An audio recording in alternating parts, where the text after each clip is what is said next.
Assalamualaikum warahmatullahi wabarakatuh.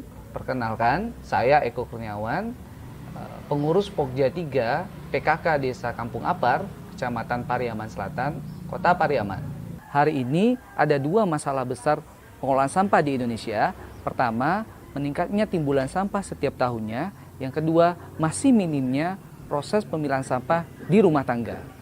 Tahun 2019, timbulan sampah di Indonesia diperkirakan mencapai 64 juta ton dan meningkat menjadi 67,8 juta ton pada tahun 2020. Komposisi sampah di Indonesia didominasi oleh sampah organik sebanyak 40% dan sampah plastik sebanyak 14%. Sementara 50,8% masyarakat tidak memilah sampah di rumah tangga. Nah, melihat dua masalah besar pengolahan sampah di Indonesia, maka kami di Pokja 3 PKK Desa Kampung Apar berinisiatif melakukan dua pendekatan dalam pengelolaan sampah. Adapun dua pendekatan tersebut adalah: pertama, melakukan pemilihan sampah di rumah tangga; yang kedua, melakukan pengolahan sampah dengan metode biokonversi sampah oleh Maggot BSF. Pemilahan sampah dilakukan di rumah tangga sehingga memudahkan proses pengolahan sampah organik. Lalu, pengolahan sampah organik dengan Maggot BSF akan menghasilkan dua produk. Pertama, maggot untuk pakan ternak berkelanjutan. Yang kedua, kompos padat dan cair yang dapat digunakan untuk pupuk tanaman pangan keluarga.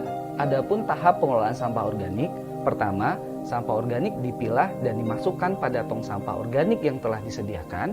Tong sampah tidak perlu menggunakan kantong kresek lagi. Hal ini bertujuan untuk mengurangi timbulan sampah plastik. Kedua, penjemputan sampah organik oleh petugas.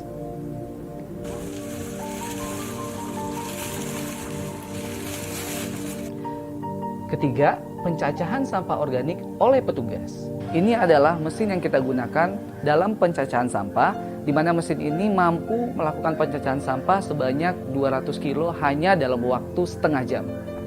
Keempat, penyimpanan sampah organik sekaligus pemisahan padatan dan cairan sampah organik yang telah dicacah.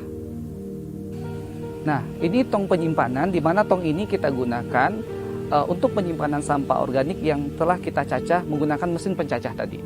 Kelima, penguraian sampah organik padat pada biopon oleh Maggot BSF selama 3 minggu. Nah, ini adalah biopon pengolahan sampah, di mana sampah-sampah yang telah kita cacah tadi selanjutnya kita lakukan penguraian oleh Maggot BSF di biopon ini. Dan fermentasi cairan sampah organik selama 3 bulan.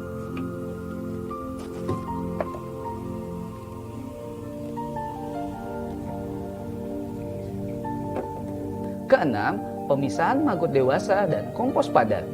Nah, ibu-ibu, saatnya kita melihat bagaimana proses pengolahan sampah organik oleh biokonversi Maggot BSF. Biopod ini menuju tempat yang lebih kering yang nantinya dia akan berubah menjadi kepompong. Nah, ini adalah alat penyaring yang kita gunakan untuk memisahkan nantinya kompos dari sisa penguraian dan juga maggot untuk pakan ternak tadi.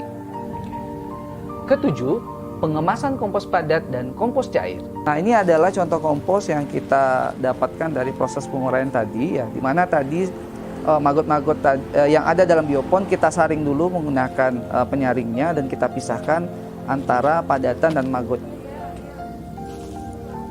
Nah, inilah kompos yang kita hasilkan dari pengolahan sampah, di mana ini adalah kompos padat, sementara ini adalah kompos cair. Kompos cair ini didapatkan dari proses pengolahan sampah. Lalu, yang terakhir, penjualan kompos. Saat ini, Pokja 3 PKK Desa Kampung Apar telah berhasil melakukan pengolahan sampah sebanyak 4 ton sampah organik.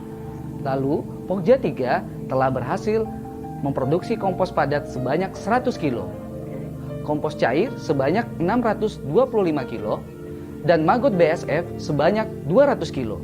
Pokja 3 PKK Desa Kampung Apar juga telah bekerjasama dengan 2 perguruan tinggi yang ada di Sumatera Barat. Kerjasama ini berupa penelitian dalam pengolahan sampah organik yang ada di Desa Kampung Apar. Adapun 2 perguruan tinggi tersebut adalah: pertama, Jurusan Teknik Lingkungan Universitas Andalas; yang kedua, Politeknik Kelautan dan Perikanan Kota Pariaman. Terakhir, saya mengajak masyarakat, mari kelola sampah dengan cara mencegah, memilah, dan mengolah.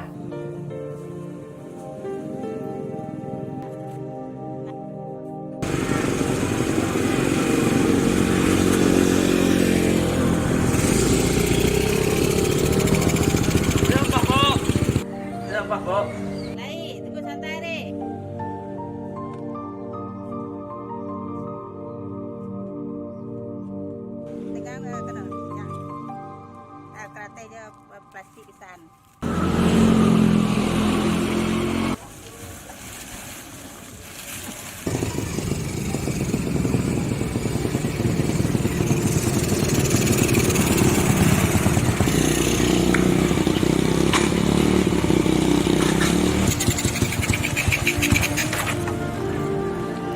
Sekian dari